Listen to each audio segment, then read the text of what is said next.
Hello and welcome back to Josh Delozier Investments. Today we're talking about risk management. Real quickly, we'll give the definition of risk management.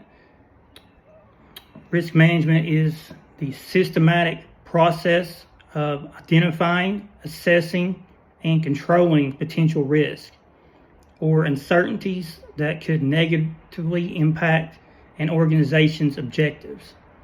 It involves analyzing the likelihood and impact of risk, developing strategies to minimize harm, and continuously monitoring and adapting those strategies to protect assets, reputation, and operations. The goal is not to eliminate all risk, but to make informed decisions about which risk to accept, mitigate, transfer, or avoid in order to support organizational success. I'm going to go over a few steps today, which should make you very successful. The first one is to identify the risk. A professional risk management process begins with comprehensive risk identification. This means systematically recognizing all potential threats, market, credit, liquidity, operational, regulatory, and more that could impact portfolio performance. Tools like risk identification, workshops, risk registers, and checklists are invaluable for capturing both obvious and hidden risk. Engaging stakeholders and leveraging historical data, expert judgment, and scenario brainstorming ensures a thorough inventory of risk, settling the foundation for all steps. Second, analyze the risk. Once risks are identified, each must be analyzed, its potential impact and likelihood. This involves both qualitative and quantitative methods. Quantitative analysis uses metrics like standard deviation, beta, and value at risk to measure volatility and potential losses. Avoiding these easy steps is very costly. So always use data-driven perspective on the risk exposure.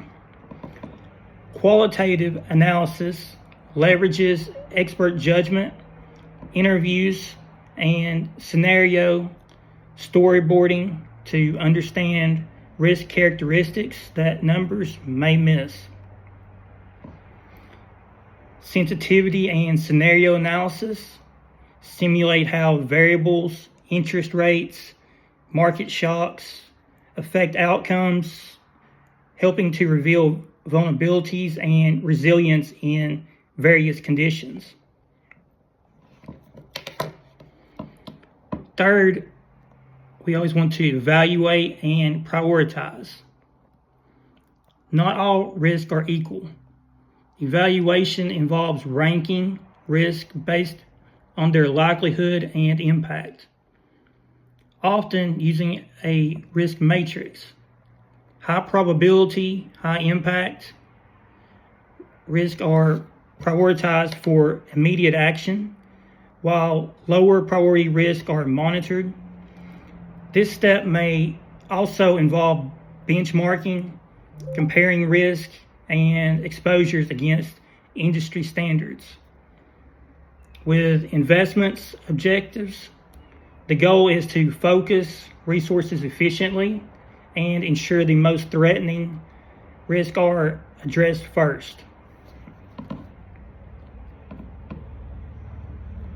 Fourth, always treat the risk. Risk treatment is about action. Strategies include diversification, spreading investments across assets, sectors, and geographies to minimize concentration risk.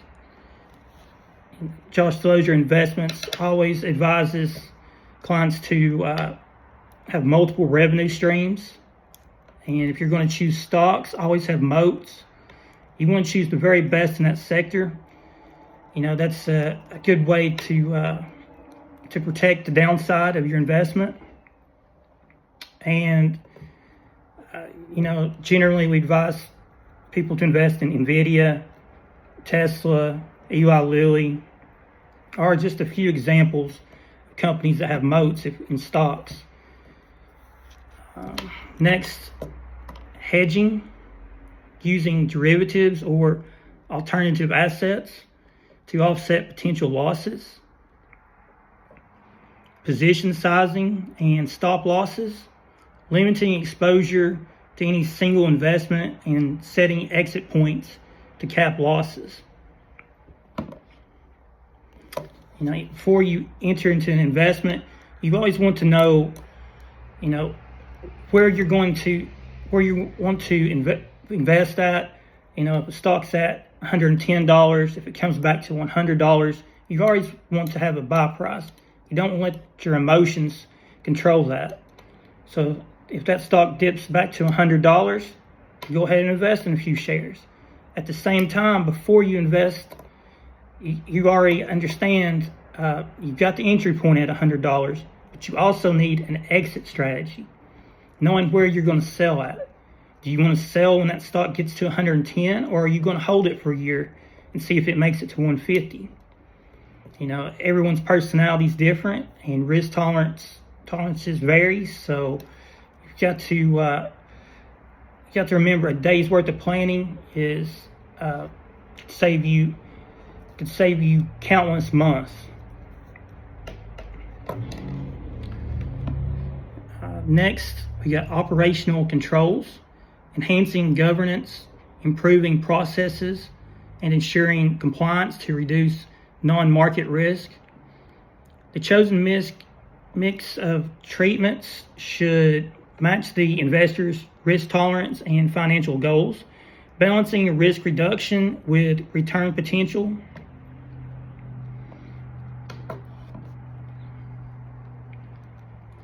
Mastering risk management requires discipline, rigor, and adaptability.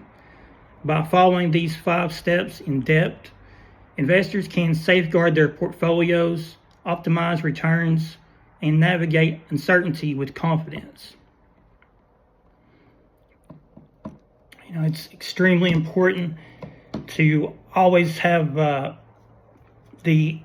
right brokerages, and Josh Delosier Investments recommends Webull. You can get a free stock from Webull when you use the referral link in the comments below. Also, we have a referral link for Coinbase in the comments below. You can get free $10 worth of crypto right there just doing the learn and earn on the Coinbase app. So both brokerages are highly recommended. And if you get a chance, read this book right here. It's highly recommended. It's Jim Cramer's Getting Back to Even. Give this book a 10 out of 10. If you want a good book about growth stocks, Jim Cramer is an excellent person to read. Also, there's a couple other books out there, all great books, that he's written. They're all highly recommended. And also, if you get a chance, be sure to check out other books we have for sale, as well as online courses at joshdeliosierinvestments.com.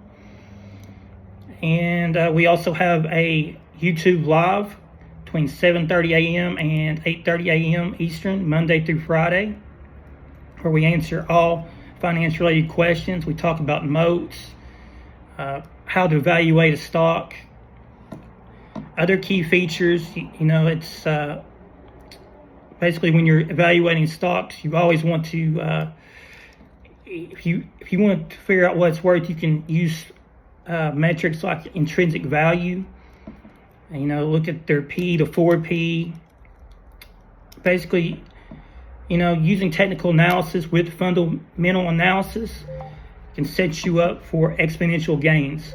I appreciate everyone watching this video. Please hit the like and subscribe. I'll be making another video next week. Hope everyone has an amazing weekend.